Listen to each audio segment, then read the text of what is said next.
யாக்கோபு 1ஆம் அதிகாரம் 1ஆம் அதிகாரத்தில் சில வசனங்கள் என்ன சொல்லுது அப்படின்னாக்கா,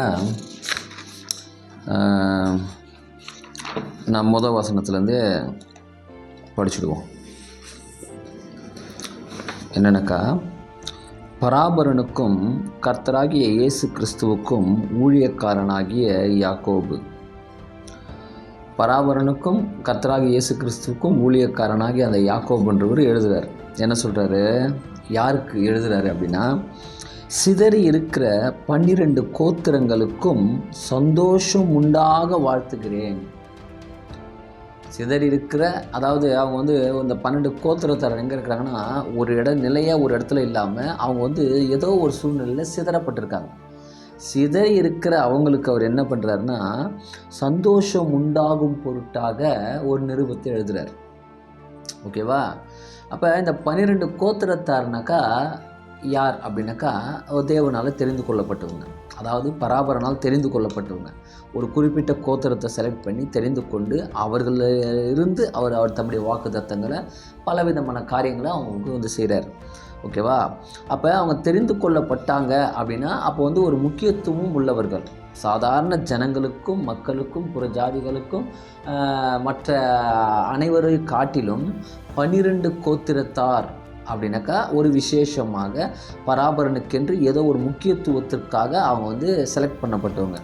சரி, அவங்களுக்கு என்ன எழுதுகிறாரு அப்படின்னாக்கா, என் சகோதரரே, அவங்கள சொல்கிறார், என் சகோதரரே, நீங்கள், அதாவது நீங்கள் இப்போ சிதறி இருக்கிறீங்க, ஒன்றா ஒரே நிலையில் இல்லை, நீங்கள் சிதறி இருக்கிற நீங்கள் இருக்கிற அந்த பகுதியில், என் சகோதரரே, நீங்கள் பலவித சோதனைகளில் விழும் பொழுது, அப்போ நீங்கள் இருக்கிற இடத்துல என்னென்னா உங்களுக்கு சோதனை வரும். அது ஒன்று கிடையாது, பல விதமான சோதனை வரும். அதில் நீங்கள் ஒரு வேளை விழும்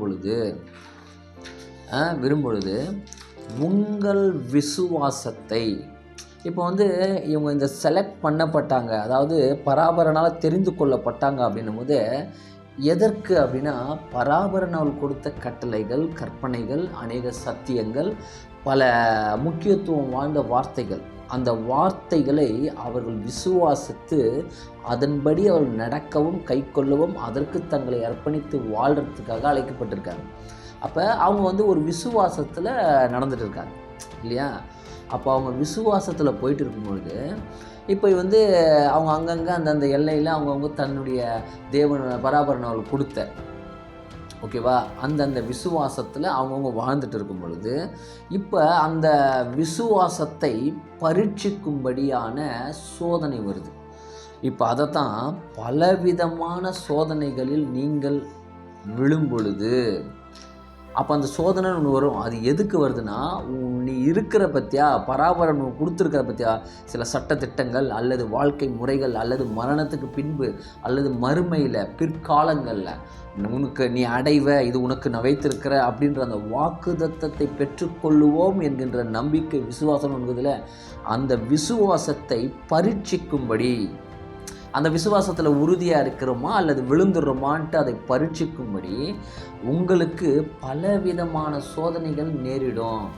அந்த சோதனையில் நீங்கள் விழுந்து அதை சந்திக்க நேரிடும் பொழுது, ஓகேவா, உங்கள் விசுவாசத்தை, 3ஆம் வசனம், உங்கள் விசுவாசத்தை பரீட்சை பார்க்குதல் பொறுமையை உண்டாக்குதென்று அறிந்து அதை சுத்த சந்தோஷமாக எண்ணுங்கள். இந்த சோதனை ஒன்று வரும் பொழுது, ஐயோ என்ன இப்படி வந்துடுச்சு, இப்படி ஆயிடுச்சு, என் வாழ்க்கையில் ஒரு நெருக்கமாகுது, கஷ்டமாகுது, நான் பராபரனுக்காக தானே வாழ்கிறேன், நான் கர்த்தருக்காக தானே வாழ்கிறேன், நான் உண்மையும் நீதியும் பரிசுத்தமாக தானே வாழ்கிறேன், ஆனால் எனக்கு ஏன் இந்த நெருக்கத்தில் நான் சிக்கின்னு தவிக்கிறேன் அப்படின்ற அந்த ஒரு சோதனையின் வீழ்ச்சி, சோதனையில் நாம் விழக்கூடிய அந்த சூழ்நிலை வரும் பொழுது அப்போ நீங்கள் ஒன்று யோசிக்கணும். எதனா, எனக்குள் நான் நம்பியிருக்கிற, நான் அழைக்கப்பட்டிருக்கிற, நான் அந்த காலை எடுத்து வைத்து இனி இதுதான் வாழ்க்கை நான் ஓடிக்கொண்டிருக்கிற அந்த விசுவாசத்தின் அடிச்சுவடு எதில் நம்ம நிற்கிறோன்னா, அந்த விசுவாசத்தில் நிற்கிறோம். அந்த விசுவாசத்தை பரீட்சிக்கும்படி, புடமிடும்படி, அதில் நாம் சரியாக நிற்கிறோமா அல்லது தவறுகிறோமா அல்லது அதை விட்டு பின்னிட்டு பின்மாற்றத்தில் போகிறோமா என்று அதை பரீட்சிக்கும்படி பலவிதமான சோதனைகள் வரும் பொழுது நீங்கள் என்ன பண்ணணுமா, விசுவாசத்தை பரீட்சை பார்க்குதல், எனக்குள்ளகிற அந்த விசுவாசம் பரீட்சிக்கப்படுதுப்பா, இந்த பரீட்சை பார்க்குதல் எனக்கு பொறுமை உண்டாக்குது, பொறுமையை எனக்குள்ள உண்டாக்குது என்று அதை நீங்கள் அறிந்து, இப்போ நாளைக்கு நீங்கள் அவஸ்தைப்படும் பொழுது இது ஏன் அப்படின்ற அந்த கேள்வி வரக்கூடாதுன்றதுக்கு இன்றைக்கு நான் உங்களுக்கு இந்த நிருபத்தின் மூலமாக அதை அறிவிக்கிறேன். இதை நீ படிக்கும் பொழுது நாளைக்கு நீ சோதனையில் அகப்படும் பொழுது இந்த நிருபத்தில் உள்ள இந்த சத்திய வார்த்தை உங்களை திடப்படுத்தவும் அதில் நிலைநிறுத்தவும். அப்போ ஒருவேளை என்னுடைய விசுவாசம் நான் வலது இடது பக்கம் விலகி போகாதபடிக்கு அதில் உறுதியாக நான் நிற்கணும்னா என்னுடைய விசுவாசம் பரீட்சிக்கும்படி தான் இந்த சோதனைக்குள் நான் அனுமதிக்கப்பட்டிருக்கேன். இந்த சோதனையை நான் ஜெயம் கொண்டால் அது என்னை எதற்குள்ளே நடத்த போகுதுனாக்கா, இந்த விசுவாசத்தை பரீட்சை பார்க்குதல் எனக்குள்ள ஒரு புதிய கிரியை, அதாவது பொறுமை என்ற ஒரு கிரியை உண்டாக்குது. அப்போ பொறுமை உண்டாக்குது அப்படின்ற அந்த காரியம் வெளிப்படும் அப்படின்ட்டு யாக்கோபு ஐயா எழுதுறார் இல்லையா. சரி, இப்போ பொறுமையை ஏன் உண்டாக்கணும்? சரி, பொறுமை உண்டாக்குது, சரி ஓகே, எனக்குள்ளே ஏதோ ஒரு பொறுமைன்ற ஒரு தன்மை உண்டாயிடுது. இந்த பொறுமை உண்டான உடனே அதை நீங்கள் எப்படியா அதை சுத்த சந்தோஷமாக எண்ணுங்கள்ன்ற. எதுக்கு இப்போ பொறுமை உண்டானா அது எதுக்கு நம்ம சுத்த சந்தோஷமாக எண்ணணும்? இந்த ஆலோசனை ஏன் தராரு? அப்போ அந்த பொறுமையினுடைய முக்கியத்துவம் என்ன? நம்ம அழைக்கப்பட்டிருக்கிறதே விசுவாசத்துக்கு அழைக்கப்பட்டிருக்கிறோம். அந்த விசுவாசம், நம்ம விசுவாசம் தான் அப்படின்னு நம்ம வைராக்கியமாக போகிறோம். அந்த விசுவாசத்தை புடமிட்டு அந்த விசுவாசத்தில் நம்ம வேரூன்றி நிற்கும் பொழுது இன்னொன்று நமக்குள்ளே உருவாகுதாமே, அதற்கு பெயர் பொறுமையாமே. அந்த பொறுமையை நம்ம பொறுமை உண்டாகிற அந்த சூழலை, அந்த நிலையை சுத்த சந்தோஷம் எண்ணுங்கன்றாருன்னா, அப்போ அந்த பொறுமையில் என்ன நம்ம அடைய போகிறோம்? இந்த பொறுமைன்ற அந்த கனி நம்மள முளைக்கும் பொழுது அது எதற்கு நேராக நம்ம நடத்த போகுது அப்படின்றத நம்ம கவனிக்கணும். நம்ம இன்றைக்கி என்ன பண்ணுறோம், விசுவாசத்தில் 4 பிரச்சனை வந்த உடனே ஒரு போராட்டம், இடுக்கும் நெருக்கம், ஏதோ ஒரு சூழ்நிலை வரும் பொழுது அதை தாங்க விடாமல் தவித்து விசுவாசத்தை விட்டு வழி விலகிற சூழ்நிலை நம்ம இருக்கிறோம் இல்லையா. ஆனால் கர்த்தருடைய வார்த்தை என்ன சொல்லுது, வேதம் என்ன சொல்லுதுன்னா, விசுவாசத்தை பரீட்சை பார்க்குதல். ஒருத்தர் விசுவாசத்துக்கென்று இந்த சத்தியத்தை நம்பி அதில் நடக்கவும் அதன்படி வாழவும் தன்னை அர்ப்பணிக்கிறதுக்கு நான் அழைக்கப்பட்டிருந்தா, நீ வந்திருக்கிற விசுவாசம் புடமிடுற காலம் ஒன்று இருக்குதுன்றது அதை உணரணும் இல்லையா. அந்த இந்த புரிதலோட நான் கர்த்தர்கிட்ட வந்துட்டேன், நான் பராபரன்கிட்ட வந்துட்டதுனால நம்ம நல்லா இருப்போம், ஆரோக்கியமாக இருப்போம், நம்ம அப்படியே எழும்பி பலவான்லாம் நின்றுவோம், அப்படியே பெரிய அதுவாகிடுவோம். அந்த மனநிலையை தவிர்த்து நான் இந்த பராபரன்ற அந்த ஒரு மெய்ப்பொருள்கிட்ட நம்ம வந்து சேர்ந்துருக்கிறோம், அந்த கர்த்தரிடத்தில் வந்து சேர்ந்துருக்கிறோம் அப்படின்னு நம்ம வளர்ந்து உண்டானால், அவரை பின்பற்ற அவர் கொடுத்த அடிச்சுவடில் நடக்கிற நமக்கு புடமிடுதல்களும் குத்தல்களும் நெருக்கங்களும் எல்லா விதமான சோதனைகளும் நமக்கு முன்பாக வைக்கப்பட்டு இருக்கிறதுன்ற அந்த உணர்வு உள்ளவர்களாக பின்பற்றும். அப்போ தான் அந்த சூழ்நிலை வரும் பொழுது அதை நாம் மேற்கொள்ள அதில் திடமாக நிற்கிற ஆற்றல் நமக்கு உண்டாகும் இல்லையா. சரி, அப்போ இந்த பொறுமை, அந்த கனி விசுவாசத்தை பரீட்சை பார்த்து அந்த பரீட்சையில் நான் ஜெயம் கொள்ளும்படி அதில் நான் உறுதியாக நின்று எந்த சூழ்நிலையிலும் எந்த சோதனை வந்தாலும் நான் தெரிந்து கொண்ட, என்னை அழைத்த, எனக்கு கொடுக்கப்பட்டிருக்கிற அந்த நம்பிக்கையில் அந்த சட்டத்தை அது நான் விசுவாசிக்கிறேன், அந்த விசுவாசத்தில் உறுதியாக இருப்பேன் நம்ம நிற்கும் பொழுது நமக்கு ஏற்ற நேரம் வரும் பொழுது எவ்வளவு நாட்கள், எத்தனை காலம் குறிக்கப்பட்டிருக்குதோ அந்த காலம் வரைக்கும் நாம் உறுதியாக நிற்கும் பொழுது குறிப்பிட்ட நேரம், அந்த பரீட்சை நேரம் முடிவில் பொறுமைன்ற ஒரு கனி உருவாகுது. அந்த கனி உருவான உடனே நீங்கள் உடனே ஒரு சந்தோஷத்தை ஏற்படுத்துங்க. எப்படிப்பட்டதுன்னா, சுத்த சந்தோஷமாக அது எண்ணுங்க. சரி, ஏன் எண்ணணும்? இந்த பொறுமைன்றது நமக்கு என்ன பண்ண போகுது, அந்த பொறுமையினால் நம்ம என்ன அடைய போகிறோம் அப்படின்னாக்கா, எபிரேயர் புஸ்தகம் 10ஆம் அதிகாரத்தில் 36ஆம் வசனம். பல விஷயங்கள் வந்து அதில் எழுதப்பட்டிருக்கு. இதில் இருந்தாலும் நம்ம இந்த பொறுமைக்கு நம்ம வந்து அதை பார்க்குறோம் இல்லையா. இந்த பொறுமை நிமித்தம், எதன் நிமித்தம் இந்த பொறுமை உண்டாகுது, இந்த கனியை ஒருத்தருக்குள்ளே ஏற்படணும், அதுக்கு ஏன் பராபரன் அனுமதிக்கிறார், அதை நீங்கள் சகிங்க, ஏற்றுக்கொள்ளுங்க அப்படின்றாருன்னா, அந்த பொறுமைக்கு ஏன் நம்மளை நகர்த்தப்படுதுன்னா, பொறுமை நம்ம இன்னொன்றுக்கு நேரம் நகர்த்துது. அது என்ன அப்படின்றத இங்கே நம்ம படிக்கிறோம். எபிரேயர் 10:36 என்ன சொல்லுது வசனம் அப்படின்னாக்கா, அதேனென்றால் நீங்கள் பராபரனுடைய சித்தத்தை செய்து, இது பராபரனுடைய சித்தத்தை செய்து, அதாவது இப்போ இந்த சபையார், அதாவது எபிரேயர் சபையார், அந்த சபையார் வந்து ஒரு ஓட்டத்தை ஓடுறாங்க. என்னென்னா பராபரனுடைய சித்தம்னு இருக்குது. இப்போ ஏசாமி சொல்கிறார், பிதாவின் சித்தத்தின்படி நான் செய்கிறேன்றார் இல்லையா. அதுபோல் பராபரனுடைய சித்தத்தின்படி செய்து கொண்டிருக்கிற சபையார் இவங்க. ஓகேவா. இப்போ அவங்களுக்கு சொல்கிறாரு, அது ஏனென்றால் நீங்கள் பராபரனுடைய சித்தத்தின்படி செய்து வந்து வாக்கு தத்தம் பண்ணப்பட்டதை பெரும்படிக்கு பொறுமை உங்களுக்கு தேவையாக இருக்குது. அப்போ வாக்குதத்தம் பண்ணப்பட்டதைனா என்ன? அப்போ வேதாகமத்தில் போய் நம்ம படித்து பார்த்தோம்னா அநேக வாக்குதத்தங்கள் பண்ணப்பட்டிருக்கு. இப்போ ஆபிரகாம் ஐயா கிட்ட பராபரன் வாக்குதத்தம் தராரு. அதை தொடர்ந்து ஈசாக்கு ஐயா கிட்ட வாக்குதத்தம் வருது. அதை தொடர்ந்து யாக்கோபு ஐயா கிட்ட வருது. அதை காட்டிலும் அநேக வாக்குதத்தங்கள் நமக்கு அளிக்கப்பட்டிருக்குது என்று புதிய ஏற்பாட்டிலையும் பவுல் ஐயாவும் பல காரியங்களை வந்து எழுதப்பட்டிருக்கு இல்லையா. சரி, இந்த வாக்குதத்தங்கள் நமக்கு குறிக்கப்பட்டிருக்கிற இந்த வாக்குதத்தங்களை நாம் அடைய அல்லது அதை பெற, இப்போ வசனம் என்ன சொல்லுது, வாக்குதத்தம் பண்ணப்பட்டதை பெரும்படிக்கு பொறுமை உங்களுக்கு தேவையாக இருக்குது. அப்போ ஒரு மனுஷன் வந்து நம்ம வந்து பராபரன்கிட்ட வந்துட்டோம், கர்த்தர்கிட்ட வந்துட்டோம், வந்த உடனே நமக்கு வந்து இப்படி கிடைச்சிடும் அப்படி கிடைச்சிடும், வேதத்தில் சொல்லப்பட்ட வாக்குதத்தங்கள் நம்முடைய வாழ்க்கையில் நிறைவேறிடுன்னா எப்படி நிறைவேறும்? அந்த வாக்குதத்தம் சரியாக பராபரனால், அதாவது கர்த்தரால் அல்லது கர்த்தராக இயேசு கிறிஸ்துவினால் நமக்கு ஒரு வாக்குதத்தம் அருளப்பட்டிருக்கு அப்படின்னா, ஏன்னா வாக்குதத்தங்களில் பல டைப் இருக்குது. ஓகேவா. பராபரனால் அருளப்பட்ட வாக்குதத்தம் இருக்குது, பிதாவினால் அருளப்பட்ட வாக்குதத்தம் இருக்குது, பல காரியங்கள் இருக்குது. அப்போ எந்தோ ஒரு வாக்குதத்தம், அந்த வாக்குதத்தத்தை நாம் அடைய வேண்டுமானால் அதற்கான வழிமுறை விதிமுறை என்ன என்றால், நீ எந்த வாக்குதத்தம் நமக்கு பராபரன், இப்போ உதாரணத்துக்கு இதோப்பா உனக்கு வந்து நான் இதை நான் உனக்கு தருவேன் அப்படின்னு பராபரன் வாக்குதத்தம் தரார். அந்த வாக்குதத்தத்தை நம்ம பார்க்கல, நம்ம அடையலை, ஆனால் ஒரு வாக்கு இருக்குது. அந்த வாக்கு நிச்சயமாக எனக்கு அவர் தருவார் என்று அதை உறுதியாக நான் அதை ஏற்றுக்கொண்டு அதற்காக அவர் சொல்லும் வழிகாட்டலில் நான் நடக்கும் பொழுது அந்த வாக்குத்தத்தத்தை நான் விசுவாசிக்கிறேன். சரி, நான் அதை விசுவாசிச்சுட்டேன், அவர் எனக்கு கொடுப்பாருன்னு. அந்த விசுவாசத்தை நான் உயிருள்ளதாக காண்பிக்கிறதுக்கு அந்த பாதையில் நான் நடக்கிறேன். ஓகேவா.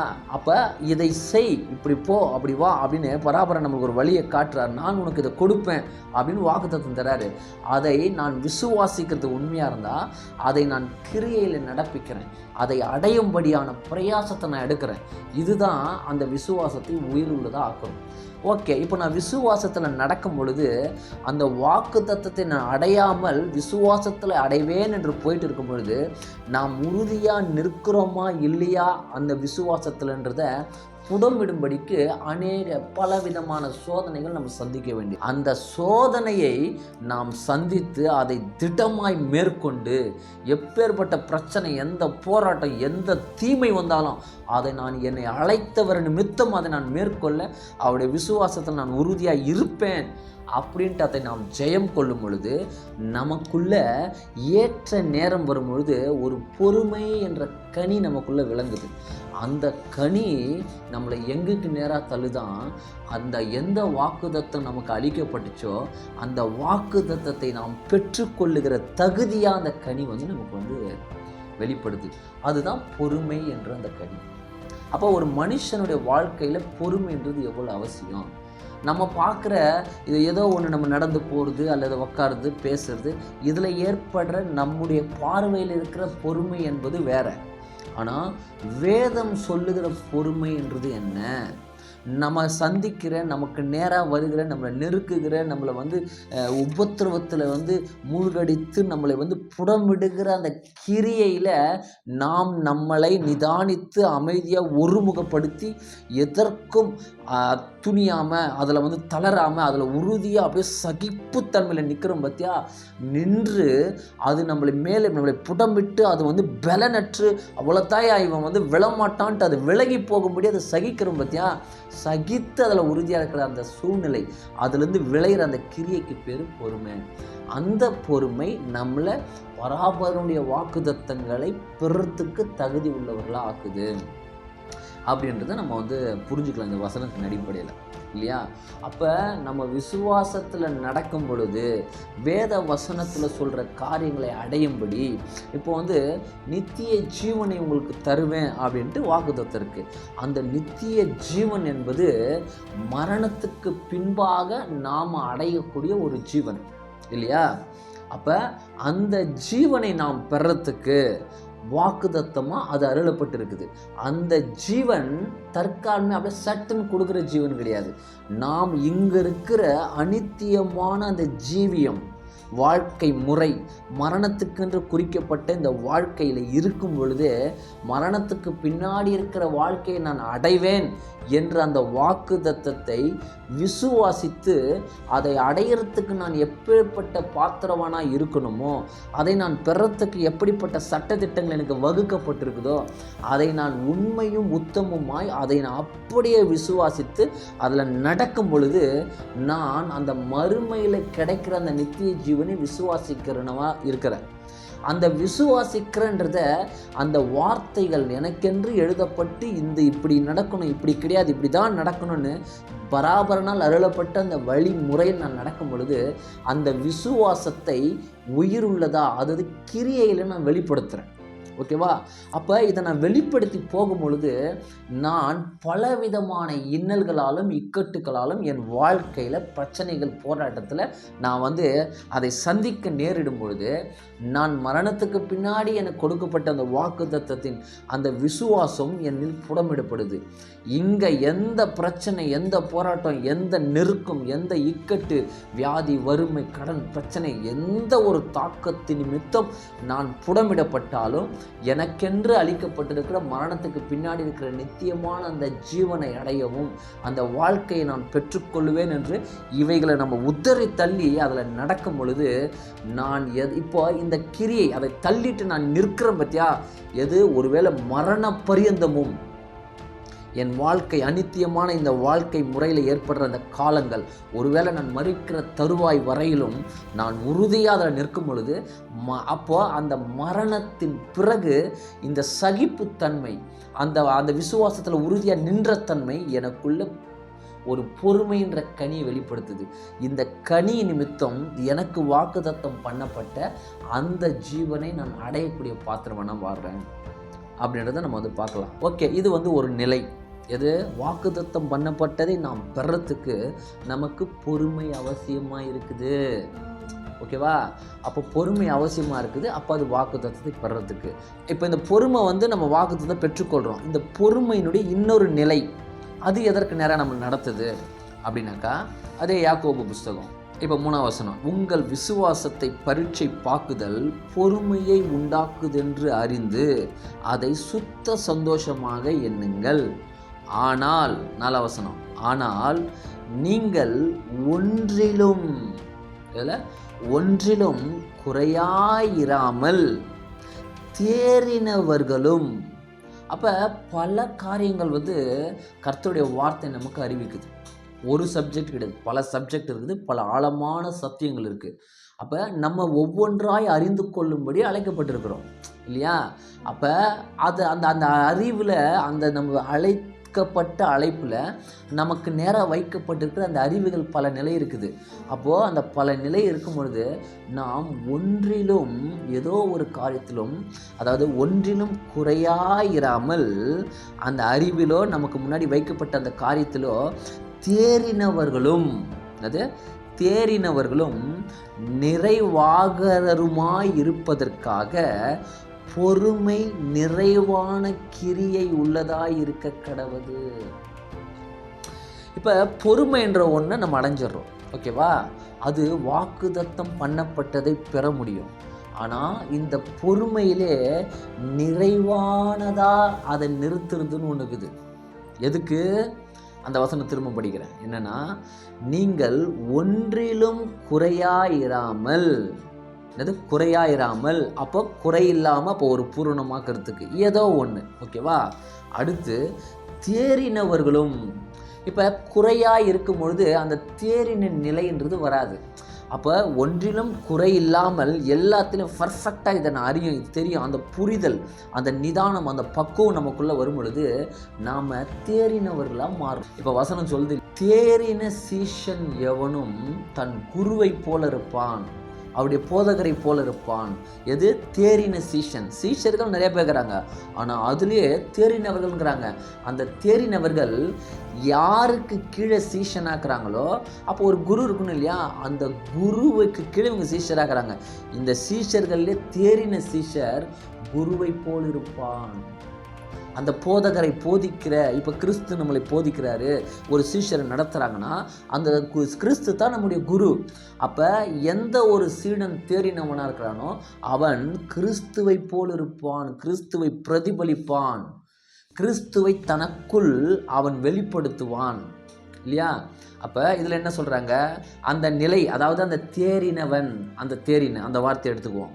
நீங்கள் ஒன்றிலும் குறையாயிராமல் தேறினவர்களும் நிறைவாகரருமாய் இருப்பதற்காக இந்த நிலைக்கு நீங்கள் வர்றதுக்கு பொறுமை நிறைவான கிரியை உள்ளதாக இருக்க கடவுது. அப்போ அந்த பொறுமையிலும் பல கேட்டகரி இருக்குது. பொறுமை, நீடிய பொறுமைன்னு இருக்கு இல்லையா? அதுபோல் இந்த பொறுமை, அடுத்து விசுவாசத்தை பரீட்சை பார்க்குதல் பொறுமையை உண்டாக்குது. இப்போ பொறுமைன்னு வந்துடுச்சு, அந்த கனி நமக்குள்ளே இருக்குது. ஆனால் அந்த கனி நிறைவான கனியாக தரணுமா? பொறுமையில் ஒரு நீண்ட நிலைக்குது, அந்த நிலை வரணும், அந்த கனியை தக்க வைக்கிறது. எப்படி? பொறுமையில் சரியாக நிறைந்திருக்கிறது. அந்த பொறுமைன்ற அந்த தன்மையில் குறையில்லாமல் நிவர்த்தி ஆக்குறது. அது நிவர்த்தி ஆக்கும் போது எதை தருதான்? தேறின நிலைக்கு நேராக நகர்த்து தான். ஒன்றிலும் குறைவில்லாமல் தேறினவன் ஆக்குறதுக்கு பொறுமை பூர்ணமான கிரியை செய்ய கடவுது. அப்போ கர்த்தருடைய வேதம் அப்போ ஒரு மனிதரை விசுவாசி அப்படின்னு வர்றதை தவிர்த்து விசுவாசத்திற்குள் வர்றதுன்றதே பெரிய விஷயம். ஒருத்தர் காணாததை பார்க்காததை சும்மா எழுதிட்டாங்க, அதை நம்ம தராங்களே, வார்த்தையில் இருக்குது, இதுக்கு போய் நான் வாழ்கிற கண்ணுக்கு முன்னாடிக்கிற வாழ்க்கையை விட்டுட்டு காணாத இந்த வார்த்தையை நம்பி இருக்கும் கிடைக்கும்னு நம்ம வரணும். அந்த விசுவாசத்தில் வர்றதுன்றதே பெரிய விஷயம். அப்போ விசுவாசத்தில் வந்தால் சரிப்பா வந்துட்டோம், நமக்கு அப்படியே சந்தோஷமாக கிடைச்சிடுமானா கிடையாது. அந்த விசுவாசத்தை புடமிடும்படி பல இக்கட்டு, இன்னல், போராட்டம், நெருக்கம், அவமானம், அசிங்கம் இதெல்லாம் வரும் பொழுது அதை சகிக்கிறதுன்றது அதோட ஒரு பெரிய விஷயம். அதை சகித்து அதில் நீடிய பொறுமையாக இருந்து அந்த சோதனை நம்ம விட்டு விலகி போகிறவர்களை காத்துக்கிறதுன்றது அது பெரிய விஷயம். காத்து கொண்டாலும் அடுத்து நமக்குள்ள பொறுமைன்ற கனி விளைந்தாலும் அந்த பொறுமை நீடிய நாட்களால் தக்க வைத்து அதை பூரணப்படுத்துறதுன்றது அதை விட ஒரு பெரிய அவசியம் இல்லையா?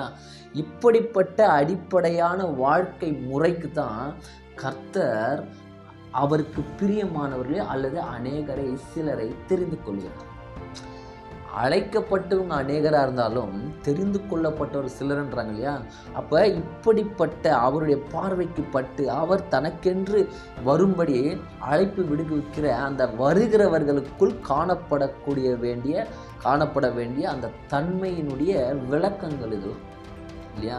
அப்போ ஒரு பொறுமைனா நாம் மனதில் வைத்துக்கொண்டு, நாம் நினைத்து கொண்டு, நாம் எண்ணிக்கொண்டு, இப்போ நான் ஜெபம் பண்ணுறேன், எனக்கு ஒரு காரியம் தேவை, அந்த காரியத்தை எனக்கு பிதாவே கர்த்தாவே எனக்கு இது தாங்க அப்படின்னு நான் ஜெபம் பண்ணுறேன், அது எனக்கு கிடைக்கல, அது கிடைச்சிடும், அதுக்காக நான் காத்து நிற்கிறேன், பொறுமையாக இருப்பேன். இது இல்லை பொறுமை.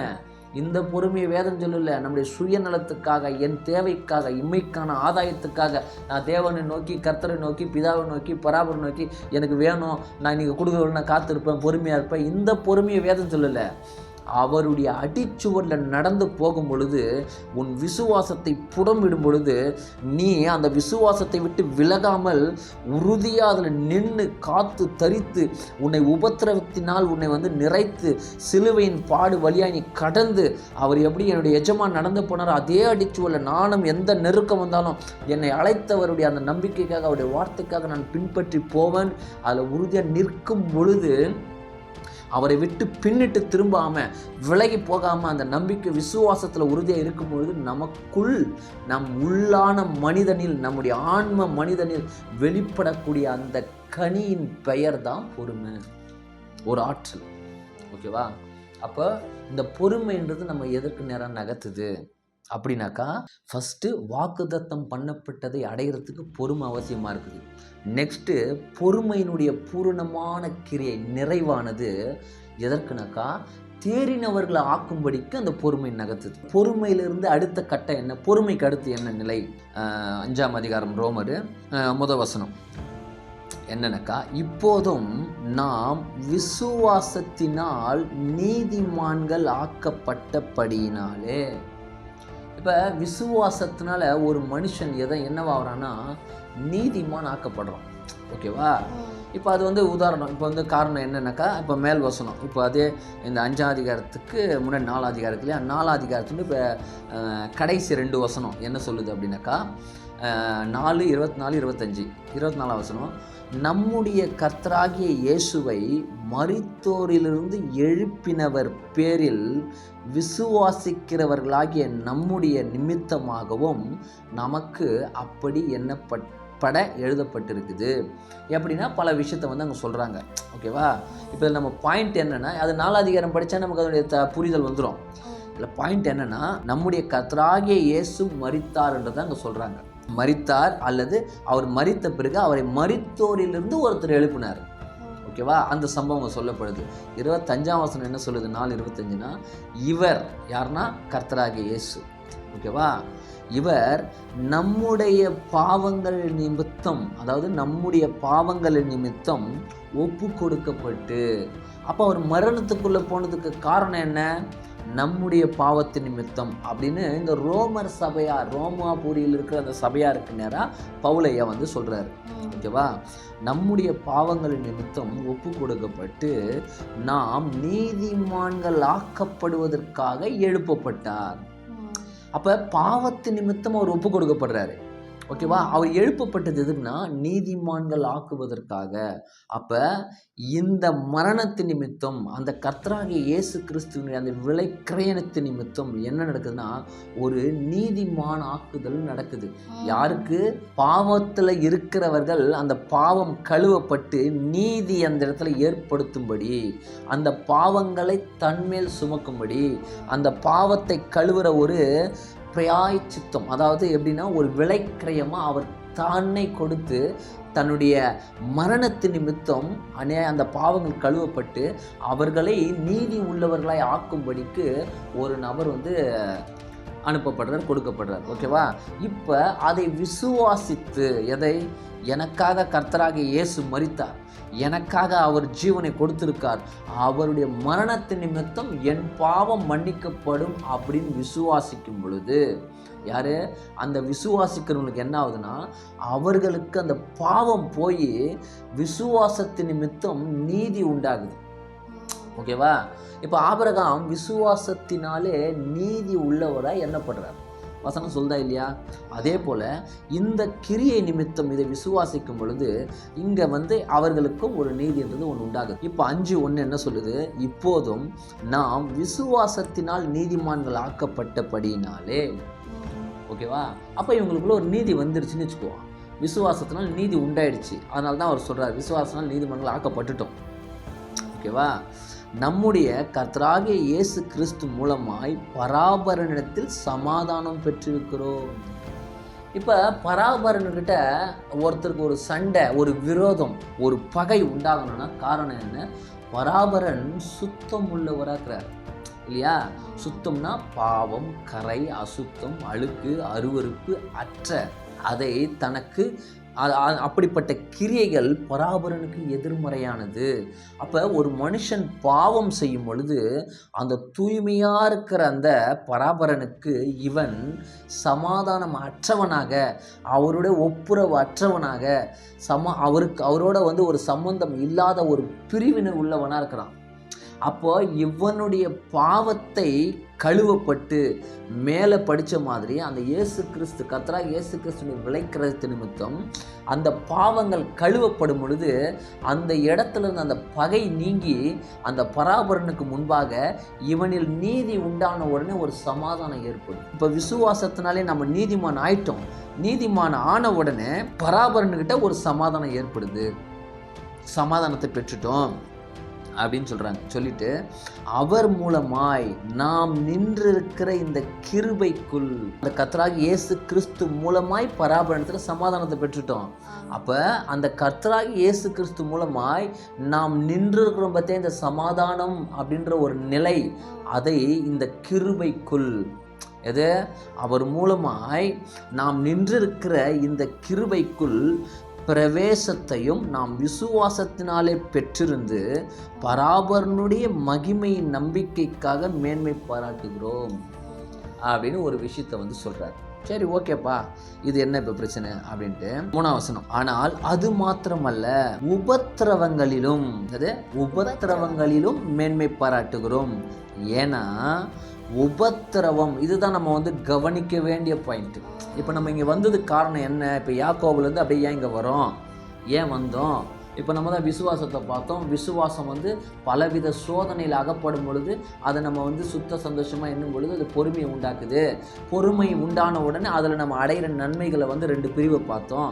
சரி, பொறுமைக்கு பிறகு என்ன விளைவிக்குது அப்படின்றதுக்கு தான் நம்ம இங்கே வந்தோம் இல்லையா?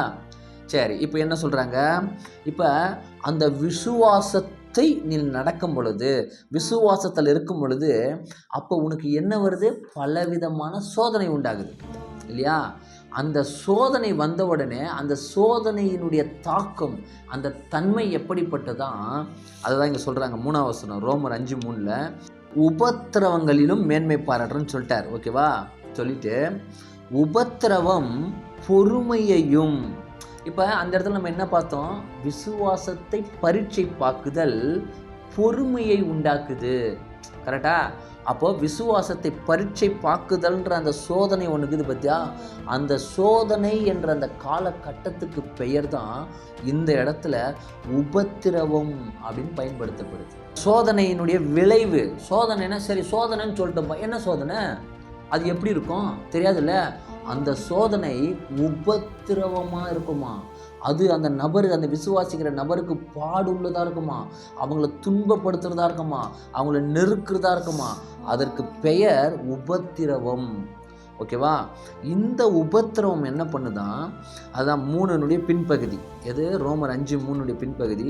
உபத்திரவம் பொறுமையையும், பொறுமை உண்டாயிடுச்சு. ஓகேவா? இப்போ இந்த பொறுமை உண்டான ஒன்று நம்ம அங்கே என்ன அடைஞ்சோம்? வாக்குத்தத்தம் பண்ணப்பட்டதை பெறுறோம். ப்ளஸ் பொறுமையினுடைய நிறைவான பொறுமை, பூர்ணமான பொறுமை தேறினவர்களை ஆக்குதுன்னு நம்ம பார்த்துட்டோம். ஓகேவா? இப்போ இதில் என்ன சொல்கிறாங்கன்னா, உபத்திரவம் பொறுமையையும், பொறுமையோ உத்தமத்தையும். இப்போ இந்த பொறுமையினுடைய பூரணம் வந்த உடனே, இந்த பொறுமையில் ஒரு பூரண நிறைவு உண்டான உடனே என்ன நடக்குதுன்னா, அவன் தேறினவன் ஆகிறான். அந்த தேறினவன் ஆன உடனே அவனுடைய நிலை எப்படி மாறுதுன்னா, உத்தமன், அதாவது உத்தமம் என்ற அடுத்த கனி அவனுக்குள்ளே விளையுது. ஏன்னா இப்போ அதனுடைய அடிப்படை அப்படியே ஸ்டெப் பை ஸ்டெப்பாக இப்போ பவுலையா சொல்கிறாரு. என்ன சொல்கிறாரு? விசுவாசத்தில் நீ நடக்கும் பொழுது, விசுவாசத்தை நீ பின்பற்றி போகும்போது, விசுவாசத்தை நீ கை கொள்ளும் பொழுது, கர்த்தருடைய வார்த்தையை நீ படித்து அது சொல்கிற வார்த்தையின்படியே உன்னுடைய வாழ்க்கையில் நீ நடக்கும் பொழுது உனக்கு சோதனைகள் குறிக்கப்படுது. நீ அந்த வார்த்தையில் நிற்பியா, அந்த வார்த்தையை விட்டு வழி விலகி போவியா என்பதை புடமிடும்படியான சோதனை உனக்கு நேராக வரும். அந்த சோதனையை நீ மேற்கொள்ளும் பொழுது, உறுதியாக அந்த விசுவாசத்திலும் சத்தியத்திலும் நீ நிலைத்து நிற்கும் பொழுது உனக்குள்ள பொறுமைன்ற கனி விளங்குது. அந்த பொறுமை நிமித்தம் உனக்கு வாக்குத்தத்தம் பண்ணப்பட்ட அநேக பராபருடைய காரியங்கள் உன்னை வந்து சென்றடையுது. அந்த பொறுமையில் நீ பூரண நிறைவுள்ள பொறுமையை ஆக்கும் பொழுது நீ நிற்கிற அந்த நிலையிலிருந்து நீ தேறின நிலைக்குள்ள நீ கடந்து போற. இப்போ நீ தேறினவன் ஆன பின்பு பொறுமை என்ற அந்த கனி உன்னில் முதிர்ந்து உத்தமன் என்ற கனிக்கு நேரம் உன்னை நகர்த்துது. இப்போ உத்தமனா நம்ம மாறிடுறோம். உத்தமன் என்ற அந்த நிலைக்கு போன பின்பு அடுத்த வசனம் என்ன சொல்லுது? ஓகேவா, இப்போ நம்ம நேராக திரும்ப யாக்கோபுக்கு போகிறோம். ஏன்னா நம்ம வந்து பொறுமைக்கு அடுத்த ஸ்டெப்பு என்னன்னு தான் பார்க்க வந்தோம். ஓகேவா, இப்போ யாக்கோபு புஸ்தகம் என்ன சொல்லுது? யாக்கோபு 1ஆம் அதிகாரத்தில் இப்போ நம்ம வந்து அப்படியே நம்ம 1, 2, 3, 4 வசனத்தை படிச்சிட்டோம் இல்லையா? அப்படியே இப்போ அதுக்கு அடுத்து என்ன அப்படின்னா, இப்போ நம்ம உத்தமன் ஆகிறத இப்போ ரோமர் புஸ்தகத்தில் பார்த்தோம். ஏன்னா பொறுமைக்கு அடுத்த கனி கிரி, அதாவது விளையக்கூடிய அந்த ஆற்றல் ஒரு ஆன்மாவில் அந்த உள்ளான மனுஷனில் ஏற்பட வேண்டிய நன்மைக்கு எதுவான நிலைகள். இப்போ ஒரு மனுஷனுக்குள்ள பாவம், அக்கிரமம், கோபம், எரிச்சல், பொறாமை, போட்டி எல்லாம் இருக்குது இல்லையா? இது அவனுக்குள்ளே உருவாகிற அவனிலிருந்து வெளிப்படக்கூடிய தன்மை இல்லையா? அது ஒரு கிரியை. அதே போல் நன்மைக்கு எதுவான கிரியைகள், அதில் விசுவாசம், பொறுமை, உத்தமம் அப்படின்ற பல தன்மைகள். இது வந்து பராபரனுக்கு பிரியமான கனிகள். ஓகேவா, இப்போ இவன் வந்து உத்தமன் ஆயிட்டான், விசுவாசத்தில் நடந்தான், அதுக்கப்புறம் வந்து அவன் புடமிடப்பட்டான், பொறுமை உண்டாயிடுச்சு, பொறுமையை பூரணப்படுத்தினா, அதுக்கப்புறம் உத்தமன்ற ஒன்று விளைஞ்சிருக்குது. இந்த உத்தமம் என்பது அது விளையும் பொழுது அவன் எப்படி ஃபஸ்ட்டு பொறுமை என்ற ஒன்று விளைந்த உடனே வாக்குத்தத்தம் பண்ணப்பட்டதை பெற்றுக்கொண்டானோ, அதே போல் உத்தமன் என்று ஒன்று விளையும் பொழுது யாக்கோபு 1:12 சோதனையை சகிக்கிற மனுஷன் பாக்கியவான். என்னது? சோதனையை சகிக்கிற மனுஷன் பாக்கியவான். இப்போ வந்து இந்த சோதனை தான் நம்மளை வந்து உபத்திரவப்படுத்தும். அந்த சோதனைன்றது பெயர், சோதனையினுடைய தன்மை இருக்கும் தெரியுமா? அது நம்மளை சந்திக்கிற விதம் அது உபத்திரவமாக இருக்கும். இப்போ சோதனையை சகிக்கிற மனுஷன் பாக்கியவான். ஏன்னா அவன் பாக்கியவான்பா, அவன் கொடுத்து வச்சவன்பா. ஏன்? யாராவது என்ன சொல்லுவாங்க, இதோப்பா இவன் இவ்வளோ சம்பாதிக்கிறான், இதோப்பா இவன் இவ்வளோ இது இருக்குது, இவ்வளோ நன்மை இருக்குது, இவ்வளோ பெரிய சொத்து இருக்குது, வீடு இருக்குது, வாசல் இருக்குது, அவன் நல்லா கொடுத்து வச்சுவானுவாங்க.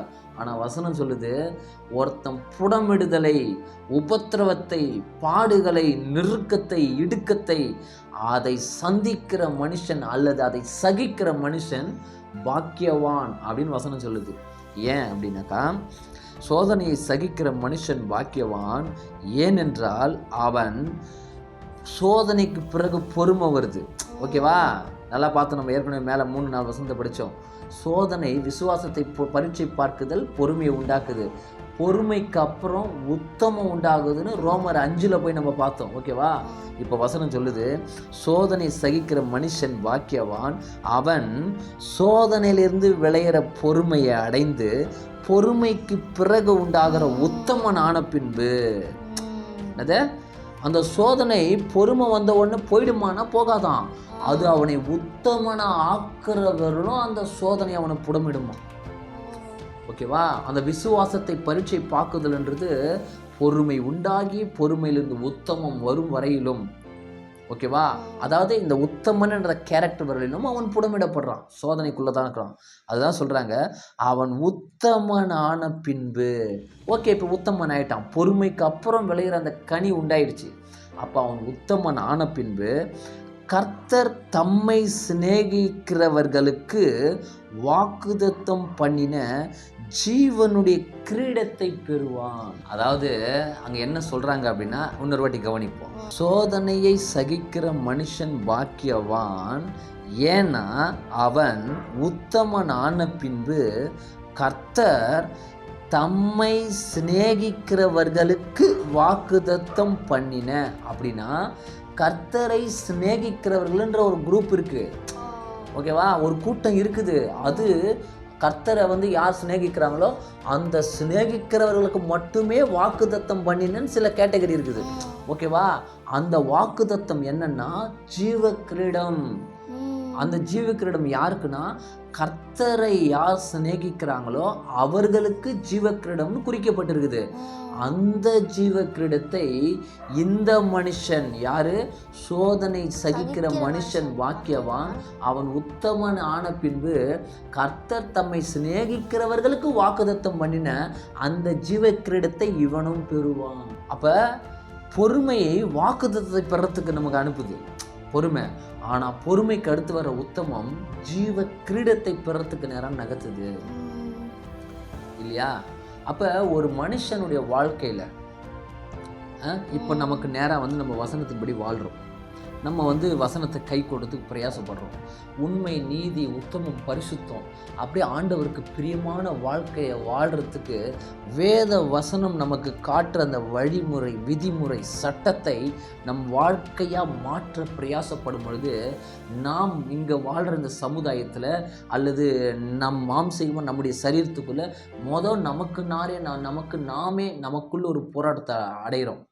நம்முடைய மாம்சம் சொல்கிற கிரியைகளை மறுத்து அது காட்டுகிற அது தூண்டுகிற அந்த செயல்பாடை வெறுத்து அதற்கு எதிர்மறையாக கர்த்தர் சொல்கிற அந்த காரியத்தை நம்ம செய்யும் பொழுது நம்முடைய சரீரத்தினால் நம்ம பகைக்கப்படுறோம், விரோதிக்கிறோம். அதை இல்லை, நான் என் தேவனுடைய என் பராபரனுடைய வார்த்தையின்படி தான் நான் வாழுவேன், என் கர்த்தருடைய சட்டத்தின்படி தான் நான் வாழுவேன் போது இந்த சரீரம் நமக்கு விரோதமாக எழுப்புது. இந்த போராட்டத்தை சந்திக்கிறோம். அடுத்து பரிசுத்தம், உண்மை, நீதி, உத்தமன் அப்படின்ற அந்த ஒரு வாழ்க்கை முறையை வாழும் பொழுது நம்மளை சுற்றி இருக்கிற குடும்பம், சொந்தம், பந்தம், அப்புறமேட்டு நம்ம இருக்கிற அந்த எல்லை, இந்த சமுதாயத்தில் நம்ம பாதிக்கப்படுறோம். இந்த பாதிப்புகள், இந்த ஒரு சந்திப்பு, இந்த ஒரு சூழ்நிலை நம்முடைய ஆத்துமத்தை புறமிடுதலா, சோதனையா, உபத்திரவமாக மாறுது.